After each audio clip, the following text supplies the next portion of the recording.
Hello, everyone, and welcome to the studios of Lowell Telemedia Center, where we have gathered the 6 candidates vying to represent the city of Lowell on the city council as an at-large council candidate. For this session, we want to thank them for joining us. We'll introduce them to you in a quick second, but we also want to thank our gracious hosts here at Lowell Telecommunications, Lowell Telemedia, Adam McCune and Steve Manick, who are volunteering their time to bring you this candidates forum. I also want to thank our friends at the Greater Lowell Chamber of Commerce for partnering with us in helping bring this podcast to you, this candidates forum to you, which will be presented on the various podcast services on Inside Lowell. I am your host, Teddy Panos from Inside Lowell. And without any further ado, I'd like to introduce you to the 6 candidates vying for the 3 at-large seats on the Lowell City Council. We will introduce them to you from left to right on your screens and in alphabetical order. Corey Belanger, former Lowell City Councilor. Eric Gitchier, current Lowell City Councilor for District 8, now running for an at-large seat. Councilor Rita Mercier. Councilor Vesna Noon.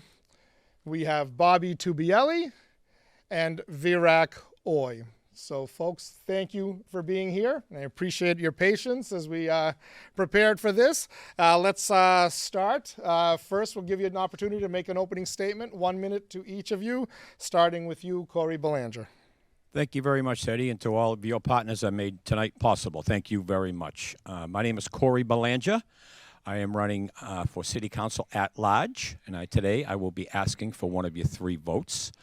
I have served the city in the last 20 years in many, many different capacities. I was on the Zoning Board of Appeals from 2003 to 2013, then serving on the City Council from 2014 to 2017, and still today I am current chairman of the Mayor's Opioid Task Force. But if elected, top priorities will be public safety, paramount in the city. What's important to me, and I know many of you viewing at home, is clean, safe neighborhoods. That's what you're going to get if I am elected. I want to focus heavily on put some focus on affordable housing, which we're lacking. We've had much debate as of late on the city council. They've taken on this issue very well and are working hard, but I want to pursue state and federal subsidies to acquire more affordable housing for the residents of Lowell. Thank you very much. Thank you, Corey. Eric Gitchier. Good evening, Teddy. Thank you for hosting us tonight, and thank you to LTC. My name is Eric Gitchier. I'm running for Lowell City Council at large. Over the last year and 10 months, I am happy to say that we're moving the city as a council forward, with including infrastructure, our public schools, and also our public safety. And over the next hour, I hope to be able to highlight all of the issues that we've faced and how we're going to address those and how we have addressed them over the year and 10 months that I've been here. Thank you again. My name is Eric Gitchier. I'm running for Lowell City Council at large. Please, I look forward to asking you for one of your 3 votes on November 7th. Thank you, Eric. Councilor Rita Mercier. Thank you very much, Teddy. Thank you for being the host here this evening, and thanks to LTC and all the people behind the camera. I see you all, and thank you for letting us get our name out and some recognition here. My name is Rita Mercier, and I'm running for City Council at large. I'm looking forward to getting one of your 3 votes on November 7th or during early voting, which starts October 25th. I have been a city councilor for 28 years. Please don't be shocked. I acquired a lot of experience, so please know that I get things done. I do the best I can. I'm merely a messenger. I bring your concerns, your ideas, your problems to City Hall, and we try to straighten them out together, and I've been very successful in that.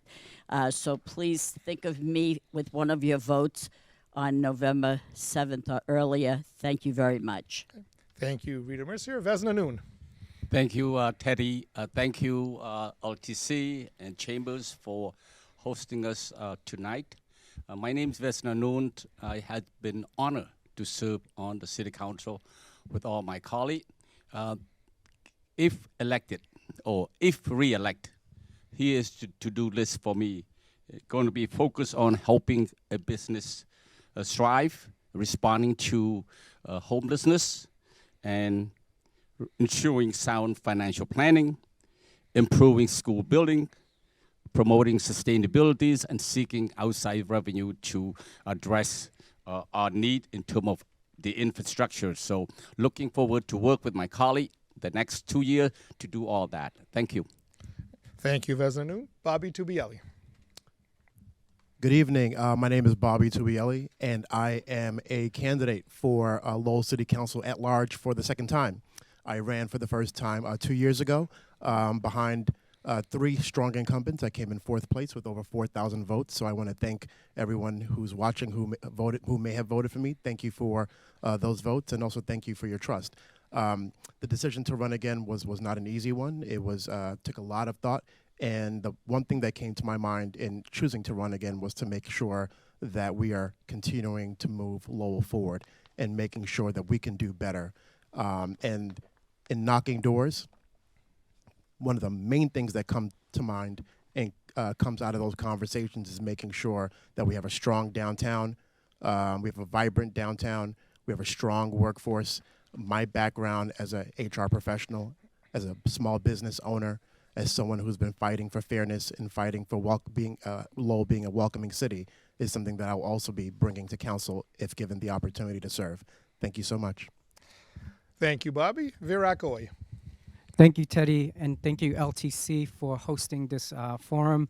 My name is Virak Oy. I'm running for City Council at large because I believe that the success and future of our community will be defined by the opportunities that we continue to create for all of residents. As we emerge from the pandemic, our city has many challenges and as well as opportunities. Both big and small action matters. Every street light, every pothole, neighborhood, every classroom, and every business lays the foundation of a better quality of life for all of our residents. As an educator and a community activist, I have the experience and track record for implementing holistic, successful programs that have a lasting positive impact for our community.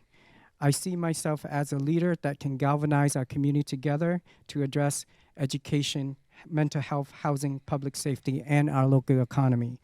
And so together, I believe that we can move our city forward. We can build a brighter future for our Lowell. So I ask for one of your 3 votes come November 7th. Thank you.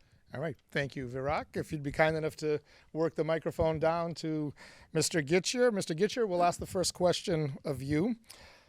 How would you say the first term under the new system, district representation, has worked? Has it worked as you had hoped, as planned?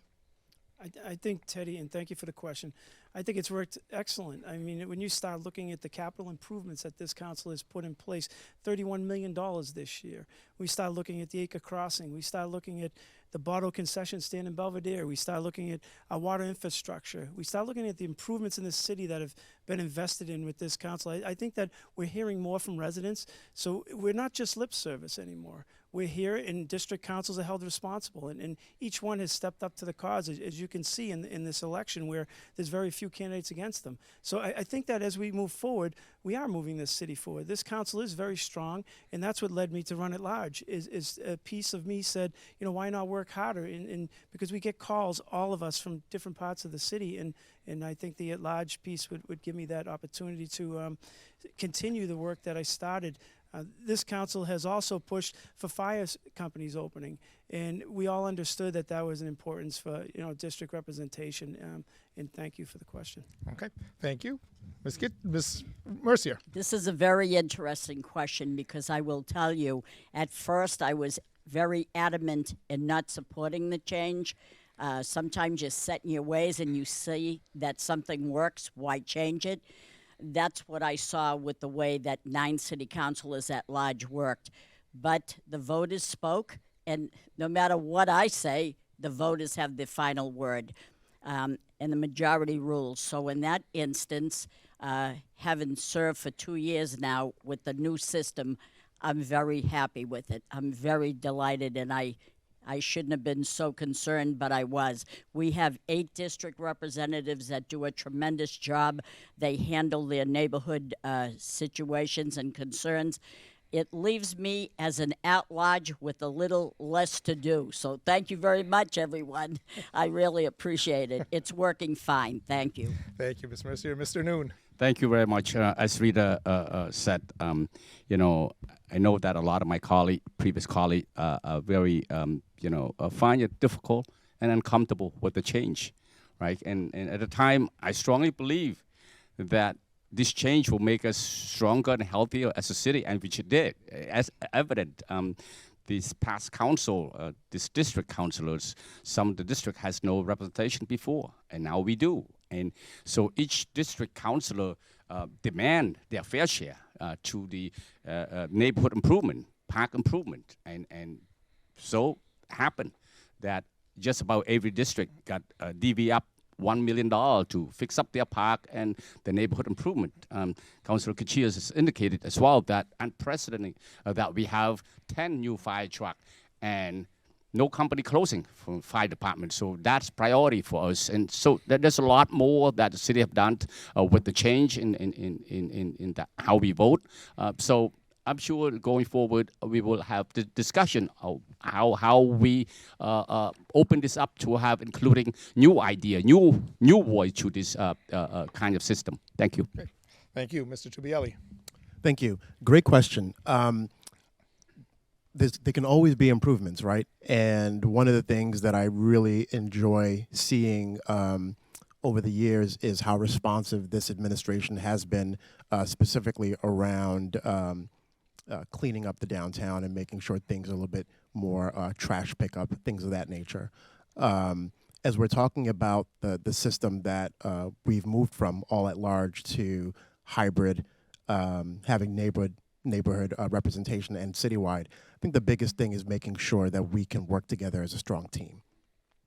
There are many neighborhoods who have felt that over the years in the previous system that they didn't have a voice, and you hear that count over and over. We didn't have a voice, and so we want to make sure in this second time that we're in a new system that we have a strong team. Good skill sets are important, whether you have a municipal background, you have a finance background or a human resources background like myself, or a workforce background, but we have to piece all those things together to make sure that we have a strong team and that this administration is able to follow through consistently on the vision. Thank you. Thank you, Mr. Tubielli. Mr. Oy. So thanks, Teddy, for that question. I think the hybrid model is working really well. And when I was at CMAA, I was chair of the board, and really we had talked about advocating for this new format. And so it's critical because now we see the result. It promotes equity and representation for each neighborhood. And because each neighborhood has different needs, so it's critical that we have representation that could amplify their needs, their voices. So I'm running at large because I feel that high tide lifts all boats. There are universal issues that we can all focus on and address in order to improve the quality of life for all of our residents, which includes affordable housing, mental health, education, and public safety, as well as our local economy. Okay, thank you, Mr. Oy. We'll pass that microphone kindly down to Corey Belanger. And Mr. Belanger, you get the final answer to this question. Well, I thank you, Teddy. I'm in agreement with my fellow candidates on this. I think it's working very well. There was some pushback, I recall, when this thing was being presented. But no, it's worked out great. Each neighborhood is represented, has a louder voice than it once did. But if elected, the way I'm going to govern is to focus on the big picture items throughout the city, like lead public safety campaigns for speeding and pedestrian safety citywide, to put a very strong focus on economic development and commercial tax growth citywide in all business corridors, because the commercial tax rate is nearly double the residential. So the taxpayers need some relief. So I'm going to focus on the big picture items. That's the kind of counselor I want to be, while working very closely with your district counselors on the issues that matter to you most. So looking forward to being considered for one of your 3 votes at large. Thank you very much. All right, thank you. Next question, and we'll start with Rita Mercier this time. What's the most pressing need in the city today? Well, housing is a pressing issue, but homelessness is on my mind because as you look around, you see everybody in doorways, in a tent, in a blanket, out in the park, under a bridge. I see it every day, and I see our Lowell co-op team risking and saving lives every single day, getting people a detox, getting them out of their surroundings and into a clean place. That's a pressing issue. We have people that are on the street mentally ill. You can't get them housing. They don't even know enough to take their own medication. So I think we need a facility with people that are looking after them. They need supervision. They need direction. They need guidance. That's, to me, the biggest issue, especially with the downtown. I see it all over the place, but downtown is the heart of the city. Thank you. Thank you. Vesna Noon. Thank you, Teddy, for the question. So connected with affordable housing is homelessness. It's connected. That's one factor of why people are homeless. We need to do a better job at it. We need to work with the state and Fed to address these issues, more housing for the city, affordable housings. As far as homeless, we need to have a plan, maybe a regional plan, working with other city and town to address it. So that, for me, I would say downtown redevelopment.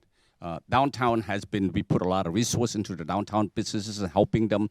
Just last week, the managers has put forth an ordinance to work with property owners in terms of assistance and finding new tenant and all that. But also at the same time, if they do not renovate the upper floor or the storefront, we then will have to do what we do, which is inspections and stuff like that to make sure they comply with the code and so on. So, thank you. Okay. Bobby Tubielli. Thank you. In all honesty, I don't think there's going to be any wrong answer. All the comments that have been mentioned so far are spot on in terms of priorities and challenges. I would say affordability overall is a big issue in this city. Actually last week when the city council meeting, when there was a conversation around debate around ADUs, there was a resident who spoke who is a single working 40 hours a week and talked about how hard it is to get by, how hard it is to pay her rent, how hard it is to pay mortgages. And so we have a lot of families who are becoming more and more rent burdened.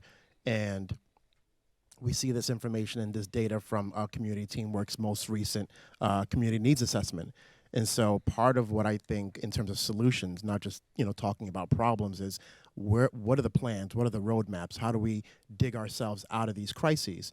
And so if elected, I would definitely be leaning on that community needs assessment and other recent plans, whether local or statewide, to see how we can make sure that Lowell recovers better than before. Okay. Thank you. Thank you, Mr. Tubielli. Virat Goy. Thanks, Teddy. So I think the pressing, and I think this is a public health crisis. I think mental health issue is really having a big impact on our community, especially as we emerge from the pandemic.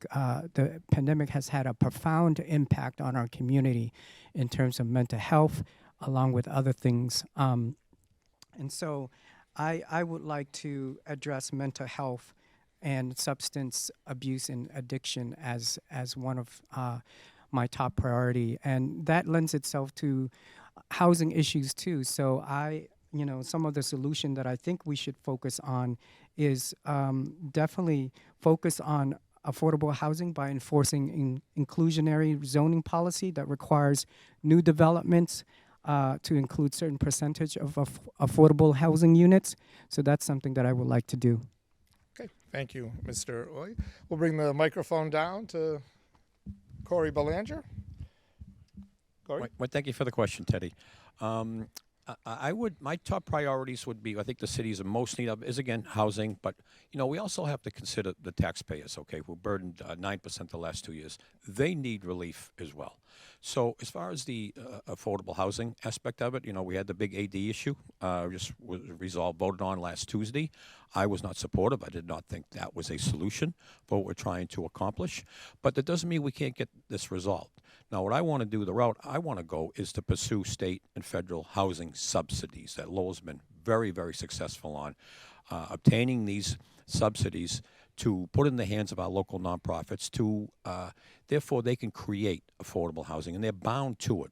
It's verifiable, so I think this is a good way to address. Lowell's doing the best it can. There's certain fixed costs we cannot control.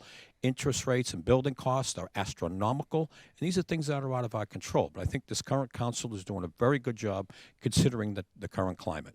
But I also want to work very hard on economic development in creating some new tax growth to give relief to the taxpayer will also be a top priority of mine. Thank you very much. Thank you, Corey. Next question, we're going to start with Vesna Noon. I didn't get that. Oh, I'm sorry, Eric. Yes, I didn't mean to cut you off. That's okay, I give you an Teddy. extra 5 seconds for that one. Thank you, Teddy. But everything falls off the budget. The budget is the number one priority for any community. Whether you talk about homeless, whether you talk about government spending, we went up 9% on the budget. We also increased water and sewer by another 12%, which makes hardships on renters. As people who own these properties see these tax increases, they pass it on to the renters, so now we become unaffordable. I was the only one on this panel who wanted to go over that budget line item by line item and make sure that we were spending the money in the proper places and make those cuts, those tough cuts that would have given back to these people so we have more disposable income that could be spent on things as the homeless and everything. We put $1 million in capital towards the homeless situation. Currently, there's 296 homeless people in our city. Of that, 126 housed. So there's 170 that need housing currently. So when we look at it, we need to do better on our budgeting and get those dollars, those actual dollars, to the places they need to go and not be watered down in between. Thank you. Next question, and this will be a little different because we have 3 incumbent counselors and then who are serving currently, and then 3 who hope to be serving in January. So for those of you who are currently serving, or I guess, Corey, you can go either way on this because you have served in the past. What motion that you have filed would you consider your signature motion, or the one that you are most proud of? And then for those of you who have yet to serve on the council, if elected, what's the first motion you will file on January after being sworn in? Vesna Noon. Thank you, Teddy. Thanks for the questions. I filed motion to talk about looking for outside revenue. I filed motion for Community Preservation Act. Since the adoption, Councilor Murcia was also voting in support. 2019. Since 2019, we raised $3.4 million in local, and also we got granted about $800,000, altogether close to $4 million to use for affordable housing, open space. Out of those $4 million, $1.5 million was funded to the Rowley Farm for preservation and in partnership with other entities like Mill City Growth, the park, the park conservation. The other motion I filed is motion to use revenue from recreational marijuana sale to fix our municipal building. The third motion will be around that issues as well, Affordable Housing Trust Fund, which is now it's with the Housing Subcommittee. So those are the 3 motions I filed looking for outside resources funding to support our city. Thank you. All right. Bobby Tubielli. This is a fun question. This is a fun question. Meetings are long. I don't want to file a motion to find a way to make meetings shorter. I'm serious. Thank you, Counselor. Find a way to make meetings shorter, and how do we make the most of the limited time that we have, and make sure that we can get more people involved in watching meetings, and so people don't feel bored, and so more people feel engaged. So for me, it would definitely be looking at the efficiency of how we're running meetings, and so that we can get to the people's business quicker and more expedient. Thank you. Right. Thank you, Counselor. Those of us in the media will thank you as well. Virak Oy.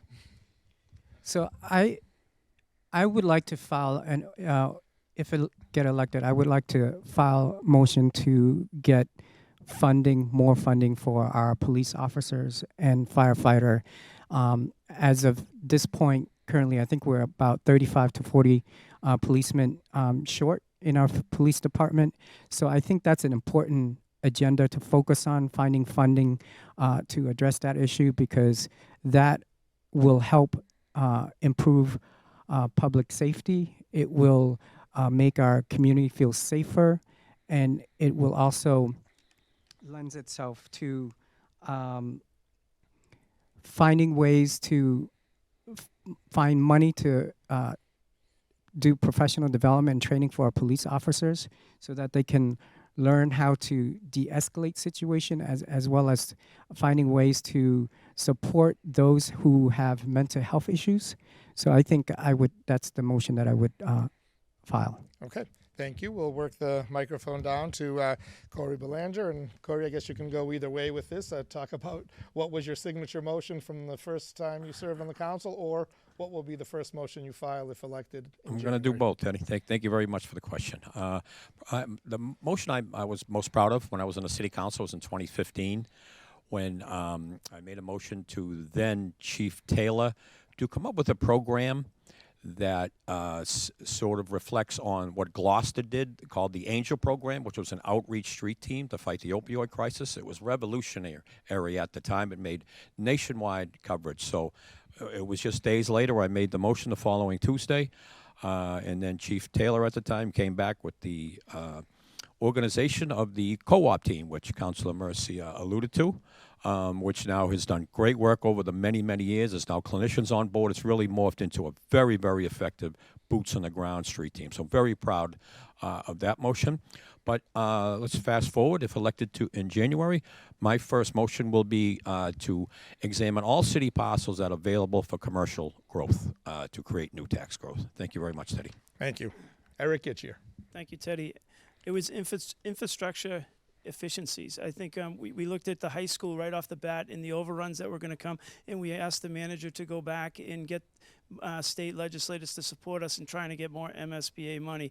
We looked at the roads and sidewalks and tried to come up with a maintenance plan that will save and make the quality of life in the city a much better place, and also save long-term dollars.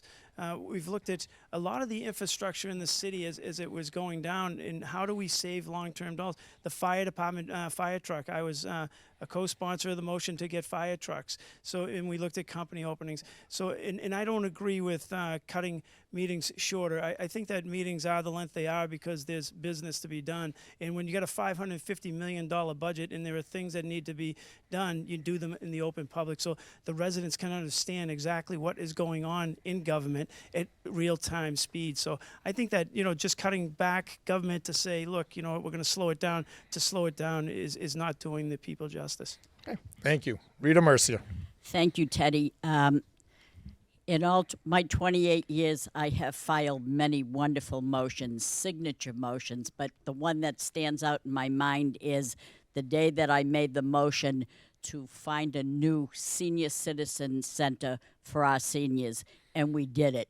And I promised the seniors I'll do everything I can to make that happen. I can't promise you it'll happen, but I promise you I'll try my best, and it is today, and I'm very, very honored and proud of that.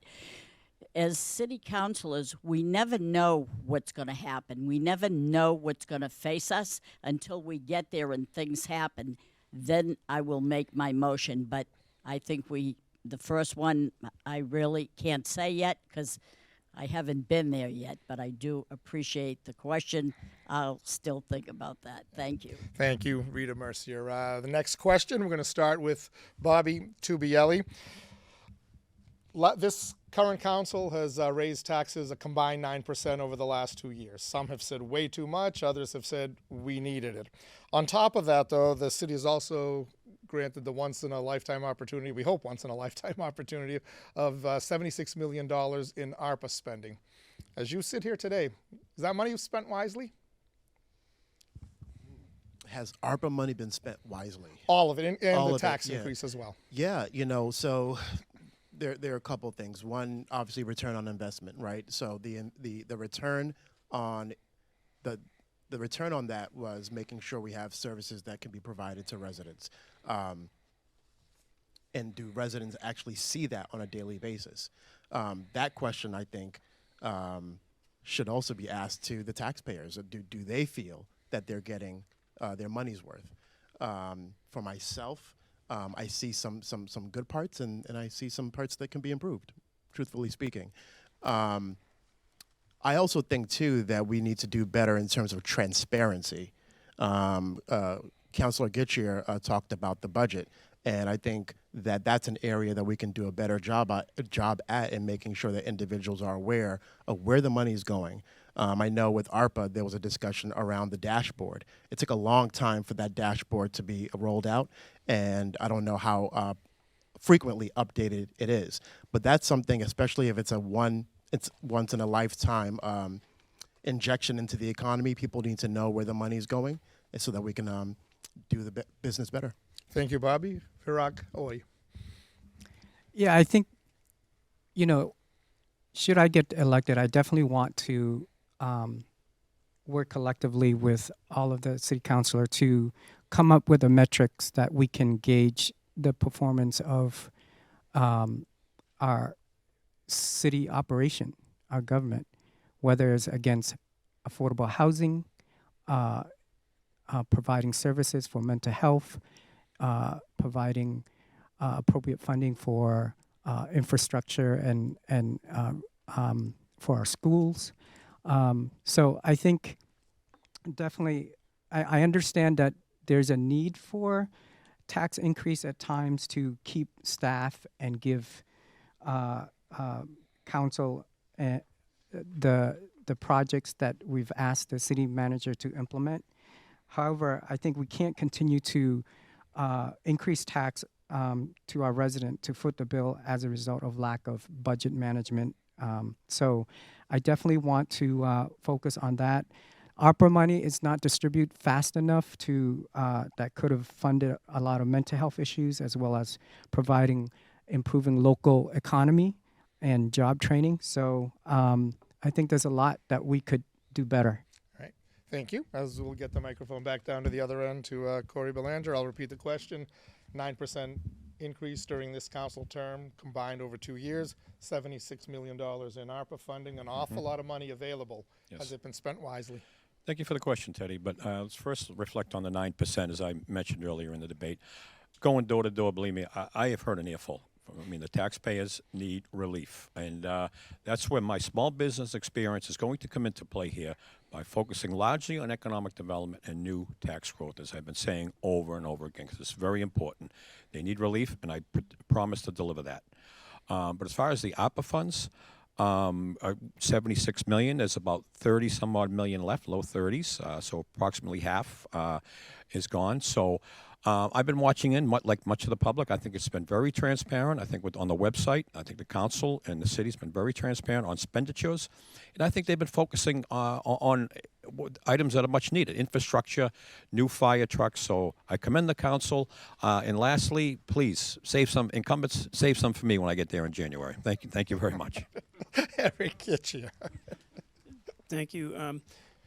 Let's be clear. It wasn't a 9% increase in taxes. It was also a reassessment to the homes at the same time. So it wasn't only 9% that it went up more than 9%.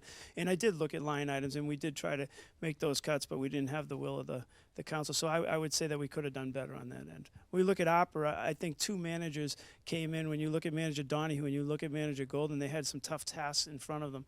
Whether it was water and sewer revenues that were down, and they had to backfill that with money so that we could keep on path. Whether it was the parking downtown or the parking issues and the revenues that went down, in trying to make those back up so it wasn't a direct cost to the taxpayer. We looked at fire truck purchases. We purchased those under that. We looked at water and sewer infrastructure purchases. We also went in and bought video trucks and vac-ons and stuff like that for the water and sewer issues. We invested into our heating systems in our schools and tried to make it a better place for our schools' environment so that they could breathe during the whole COVID pandemic. So I think the opera money has been spent in a very good way. Could there always be improvements? Sure, but when we look at our investment into our students in our schools, we invested into our taxpayers with the opera money, and we invested back into our fire stations in our equipment, so and also our police force, and we looked at our veterans and also our special events. All those funds were also all spent out of that, which I think the manager did a really good job at. Thank you. Thank you. Rita Mercier. That's unfair, Teddy, because those two questions could be those are two questions, and I could do 1 minute on each one. But anyway, yes, we did raise the budget because we tried to help the people that worked in DPW and different departments to give them a comparable pay to surrounding communities. Imagine training people, and we get them all set and trained, and because they go to Dracut and Haverhill and Chelmsford, and they make more money in a less populated community, that's not fair to the taxpayer when people are leaving to get more money elsewhere. As far as ARPA funding, we did tremendous work with that. Health and Human Services, that award provided winter protocol, working with providers to ensure we have adequate shelter and warming stations. A bookmobile will begin reaching out to the public on November 1st. We have ARPA funding of $1.31 million to focus on housing development.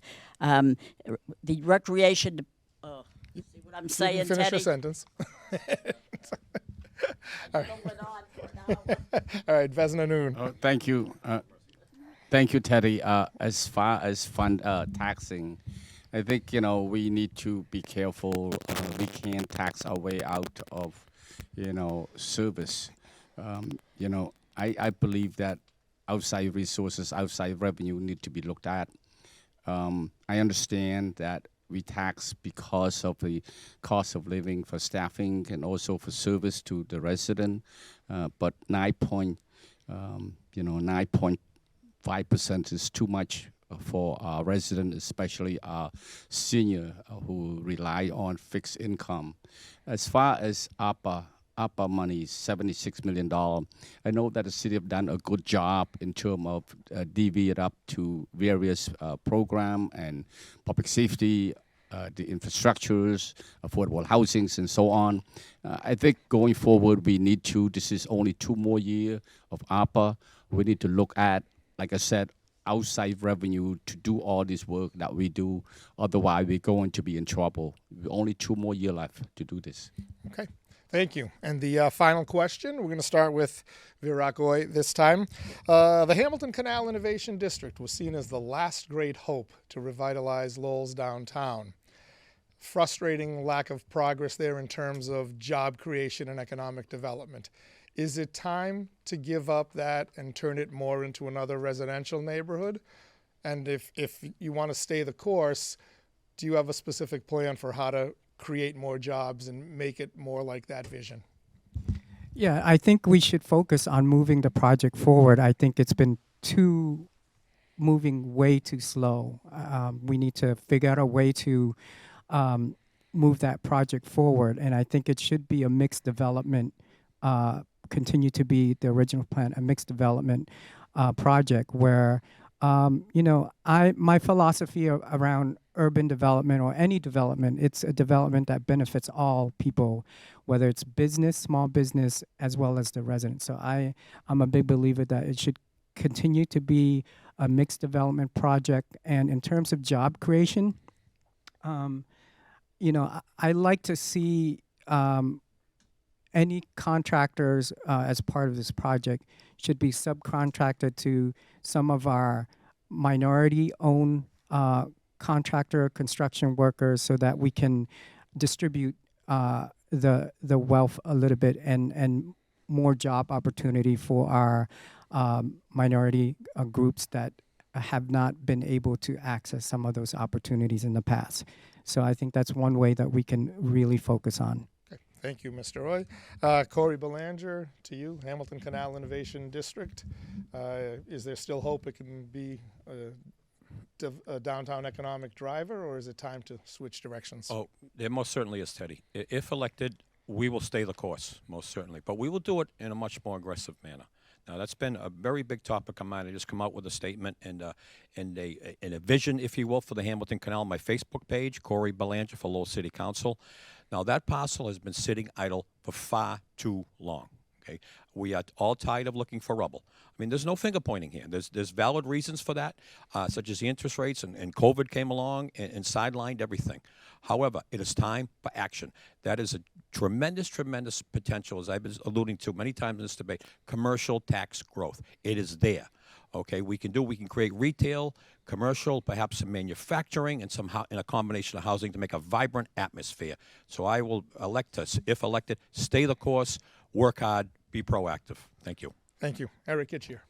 Thank you, Teddy. And I think this is a great question, one that is tough for any sitting councilor to answer because we've been in executive session over it. So it's a very tough question for us to answer. I do believe the manager has a great plan in front of him, and I believe it's going to work. And I think it will be very shortly that you'll see that plan being rolled out.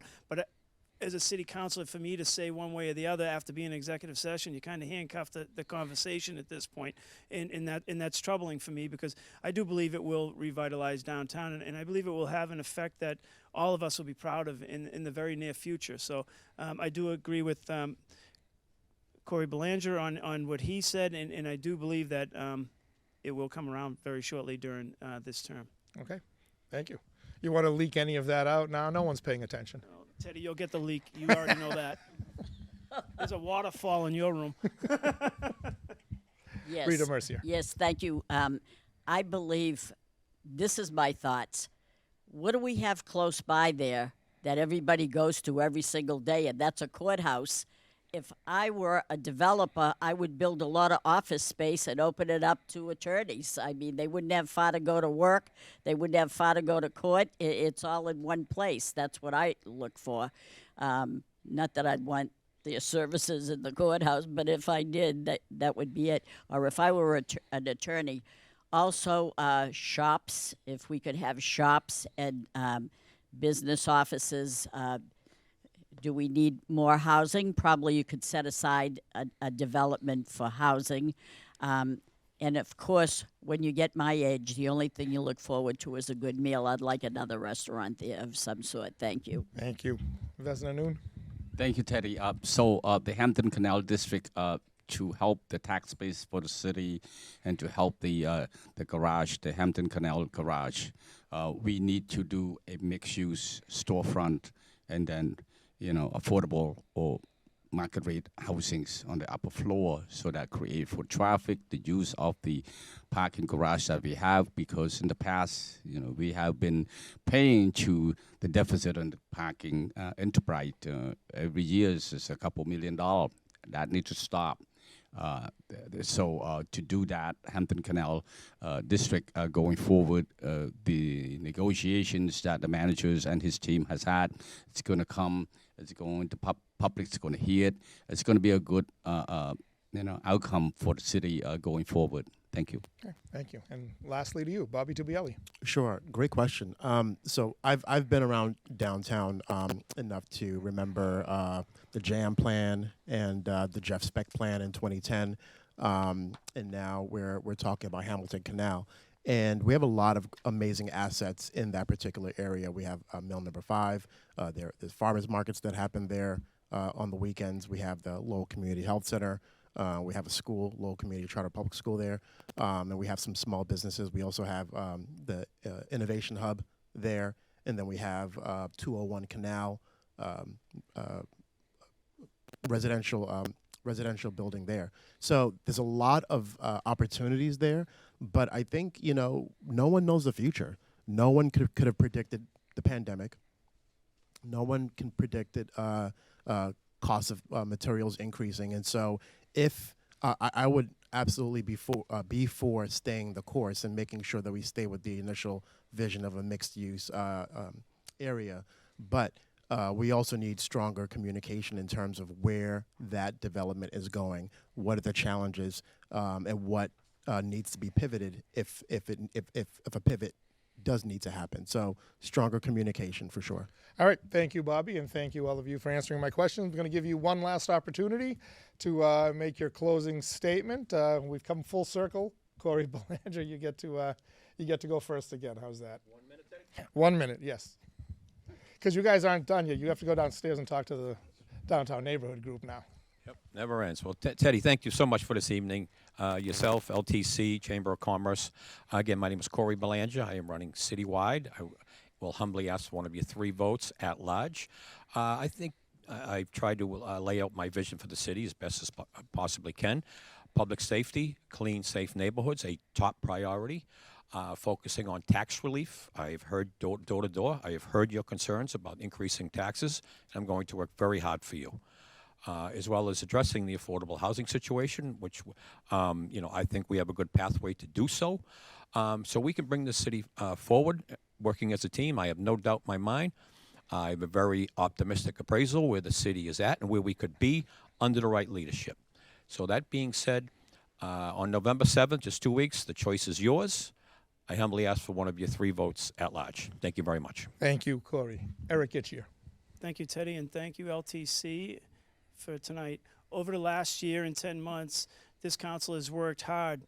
We agreed, we disagreed. I did my homework, and I believe we are setting up a government that will plan better for the future and will have committed to investing in long-term thinking with quality of life in mind.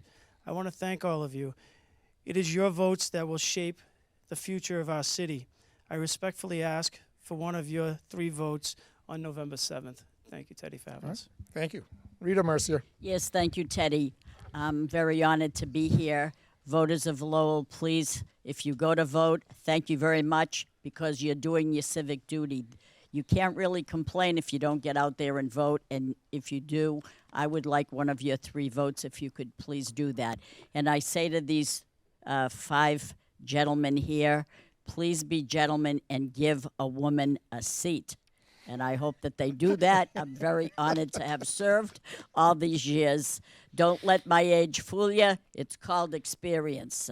That's all I want you to know, but I would be truly honored. And thank you, LTC. Thank you, Teddy, and everyone here behind the cameras at the controls for allowing me to be here and to visit you at home. Thank you. Thank you, Rita. Vesna Noon. Well, thank you, Teddy. WCAP. Well, not WCAP, actually. LTC, your former life. Yeah, exactly. LTCs and Chambers for hosting us, and those of you who are watching and listening. As one of your 3 at-large councilor, I promise to continue to serve with your quality of life as a top priority. Together, we need to attract new businesses to Lowell. We also need to ensure that those who come here to work, to go to school, or to retire find an affordable place to live. Together, we need to ensure that our schools are clean and safe. Together, we need to continue to strive for a diverse city and school workforce that reflects the diversity that is at the heart of the city of Lowell. I humbly ask for one of your 3 at-large vote on November 7th. Thank you. Good night. Thank you, Vesna Noon. Bobby Tubielli. Thank you. It's truly an honor to run, and through this process, you get to talk to a lot of neighbors, people in different neighborhoods that are different from yours and different from your perspectives, and you grow as an individual, and you get challenged, and you challenge as well. So just thank you for those experiences and those opportunities. It would be an honor to serve as a city councilor, and the ability to work with individuals here to move this city forward. And for me, in making Lowell a more welcoming, unified, and prosperous city, the thing that I focus on is prosperity. And how is Lowell going to be more prosperous? Making sure we have a stronger downtown, making sure we have a stronger workforce to invite companies to invest in this city. And those are things that I really want to work harder on and make sure that if elected, that Lowell is a place that is attractive for companies so that we can provide great paying jobs and ensure that Lowell is affordable for everyone, not just the young workers, but also seniors on fixed incomes. Thank you. Thank you, Bobby. Virat Goy. Thank you, Teddy. Thank you for hosting this forum, and thank you to all of the listeners for participating in this event. Out of all the candidates that you heard from tonight, I feel like I'm the only new candidate that is running for city council at large that could help bring new energy, ideas, and strategies to move our city forward. As your city councilor, I will work collectively with others to improve public safety, as well as making sure that we're addressing our mental health issue and providing adequate funding for our K through 12 school buildings, as well as resources for our teachers and staff so that our students can be successful. I want to make sure we have adequate funding for our seniors and veterans. And so those are just some of the few initiatives that I would like to focus on. And in closing, I just want to emphasize we can't expect a different outcome with doing the same thing. This election is about an opportunity for Lowellians to elect new leaders and move our city forward. And so I kindly ask for your vote on November 7th. And so vote for progress, vote for Virak Oy. Thank you. All right, thank you, Virak. And thank you to all of the candidates out there laid out your visions for the city. We appreciate you being here, and good luck out there on the campaign trail as voting starts just 2 days from when we are recording this. Thank you as well to the Greater Lowell Chamber of Commerce for helping sponsor this forum, and of course to our friends at Lowell Telemedia, Adam McCune and Steve Manick. Thank you as well for volunteering your time here this evening. Whenever you're watching this, we appreciate you being with us. Stay tuned to Inside Lowell for more updates throughout the rest of this election season. And everybody get on out there and vote.